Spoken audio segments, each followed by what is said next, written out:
आज की इस वीडियो में हम जानेंगे कि अगर आप कोई भी म्यूचुअल फंड, ईटीएफ या कहीं इन्वेस्ट करते हैं तो डायरेक्ट और रेगुलर, ये दो टाइप का होता है कि आप कोई भी चीज परचेज किए हो तो वो रेगुलर है कि वो डायरेक्ट है। तो इसके बारे में जानेंगे कि अगर रेगुलर में क्या नुकसान हो सकता है और डायरेक्ट में क्या फायदा हो सकता है।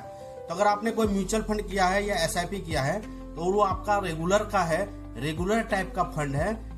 रेगुलर टाइप का फंड कैसे होता है कि आपने उस फंड को किसी बैंक में जाके सलाह लेके करवाया है, बैंक कर्मचारी के द्वारा कराया है या किसी ब्रोकर के द्वारा कराया है। तो जब आप इस तरह का करते हैं तो आपका वो जो एसआईपी या लमसम होता है वो रेगुलर में काउंट होता है और रेगुलर का एक्सपेंस रेशियो ज्यादा होता है। वही चीज अगर आपने किसी एप्लीकेशन के माध्यम से डायरेक्ट अगर आपने परचेज किया है, आप अपने नॉलेज से अगर आपने उसको डायरेक्ट परचेज किया है तो वो आपका डायरेक्ट में काउंट होगा। डायरेक्ट का जो एक्सपेंस रेशियो होता है वो रेगुलर से बहुत कम होता है। तो आपको मैं दिखाता हूँ कंपेयर करके। ये SBI small cap regular fund का एक एक्सपेंस रेशियो है। इसमें देखिए एक्सपेंस रेशियो कितना है, 1.57%। और वही चीज आपको मैं दिखा रहा हूँ एसबीआई स्मॉल कैप का जो डायरेक्ट परचेज करते हैं उसका एक्सपेंस रेशियो कितना है, उसका एक्सपेंस रेशियो 0.75%।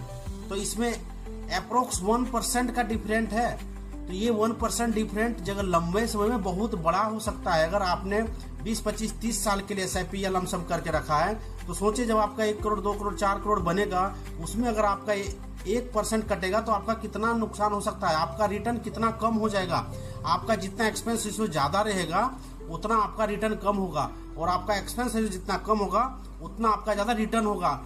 तो आप जब भी इन्वेस्ट करें अपना एक्सपेंस रेशियो को चेक करेंगे कि इसमें इस फंड में मेरा एक्सपेंस रेशियो कितना कटेगा, उसके बाद ही इन्वेस्ट करें ताकि आपका एक अच्छा रिटर्न हो सके और ये जो हिडन है उससे आप बच सके।